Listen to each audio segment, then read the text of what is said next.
What would a world without sex worker stigma look like? Can you imagine that? In this video, we're going to take you through a research project done by Lindsay Armstrong and some other researchers in Ireland, New Zealand, and Scotland, where we imagine this question and we ask sex workers exactly this: what would a world without sex worker stigma look like? In this video, we'll introduce you to Lindsay Armstrong and some of the voices of the sex workers who were involved in this project.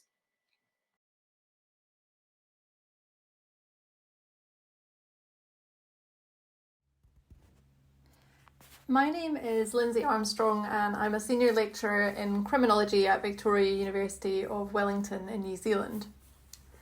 Over the past 3 years, I have been working with a team of community researchers on a research project focused on the experiences of sex workers in New Zealand, Scotland and the Republic of Ireland.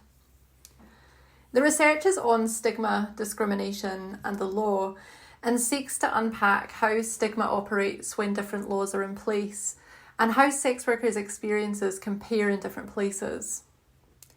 The research was funded by the Royal Society of New Zealand Marsden Fund, and I want to acknowledge them for making this project possible.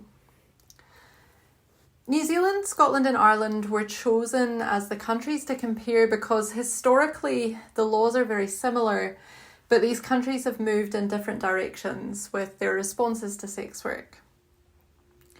New Zealand decriminalised sex work in 2003, meaning that laws which previously made sex work a crime were repealed, and new legislation was passed which gave sex workers rights and afforded them a lot of flexibility over where and how they work. In New Zealand's decriminalised context, sex workers can work together in a shared premises, in a managed brothel, independently from their own home, or on the street without the risk of either them or their clients being criminalised. However, it remains illegal for temporary migrants to work in the sex industry, and there's no legal protection from discrimination for sex workers, which are two of the really significant limitations of the otherwise very progressive approach in New Zealand. In the Republic of Ireland, legislation was passed in 2017 which criminalised the purchase of sex and other third parties. This means that it's illegal for sex workers to work together and they can be prosecuted for running a brothel if they do. Under this approach, clients are breaking the law by paying for sex. This approach is often referred to as the Nordic model because it was first adopted in some Nordic region countries. And in Scotland, the legislative approach has remained relatively stagnant.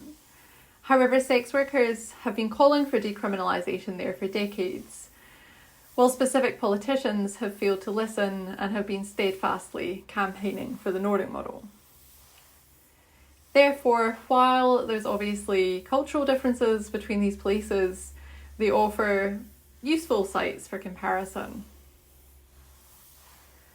For the project, we undertook in-depth interviews with 70 sex workers across the 3 countries, along with interviews with 12 activists and allies with experience supporting sex workers and advocating for their rights.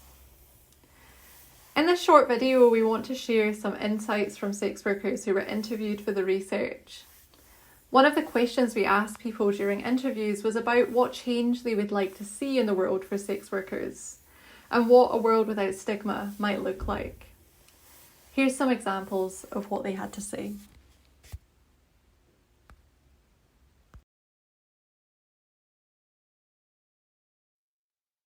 I think structurally, before we can have the proper supports needed, it needs to change to decriminalisation because you can't support the health of criminalised people while still having us criminalised. And they will always say, oh, but it's just partial criminalisation. And it's like, yeah, but no. The result is we are still criminalised. So it just needs to be decrim. But just switching to that also isn't enough. I think people need exit strategies that don't moralise them. Like, let them continue doing their work while also being like, oh, you want to be out of your work, so how about we enroll you in this course and you don't have to pay? Irish college fees are crazy. So like, even having the option for people to do a course they want to do and not have to pay fees if like their work is driving them that insane that they need to be out of it. Poppy, Ireland. So obviously the law needs to change. Like I said earlier, I'd like to see a flexible model of decriminalisation that includes all sorts of sex worker and protects all sorts of sex workers. I would like to see the trade unions start to recognise sex work as a labour issue and help us in fighting for labour protections and policy. I think for sex work, but including everything, that Ireland really needs to get behind a harm reduction model and stop with any prohibitionist bullshit that is damaging us as individuals and is really destructive in our communities. Then I think the guards generally need to fuck off and leave us alone. You know, we don't need a better relationship with them. We need no relationship with them. Caroline, Ireland. More places to go for support, but done by sex workers. I really believe that the only people I've ever been comfortable speaking to about my sex work was to another sex worker. So for it to be run in a more sex worker base, but with pay for it like any other person is paid for their job, you know? I don't want to talk to someone that doesn't have experience, you know, and some of them are okay. I'm not saying they don't care, but I believe people have to have the life experience. Mandy, Ireland.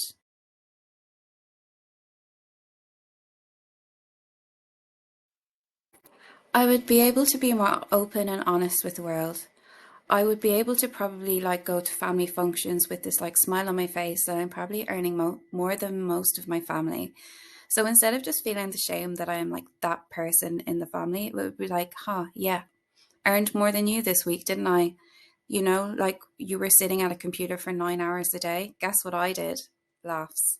Abby, New Zealand. And yeah, I think that it would be possible to advertise just on social media. You wouldn't need these like specific escort ad sites. I think things would go back to more like, you know, Craigslist. You can advertise for someone to come and cut your grass or getting a blowjob, and like both are possible. They don't need to be segregated. I think is a big thing that increases stigma is when you segregate sex work and you hide it. And in a world without stigma, we wouldn't need to do that. Electra, Scotland. You know what? In an ideal world, I would love to be able to adopt a child and not have to hide sex work. That would be, for me, that would be a sign that we have arrived at our final destination. Madeline, Scotland. I think it would just be like, you know, you wouldn't have to think twice when you say that you do it. You would never have to lie about it or try to hide it. There wouldn't be swerves. There wouldn't be horrible religious people trying to convert you or like bringing you snacks under the guise of like God. You know what I mean? Like it would just be like, yep, it would just be like any other job. Yes, it would probably be seen with maybe the same level of respect. It's like, I want to say like a counselor or a physiotherapist. You do important work, but like it's not like a lawyer or a doctor, you know what I mean? But it's important job because it's a service that people need. Cat, New Zealand.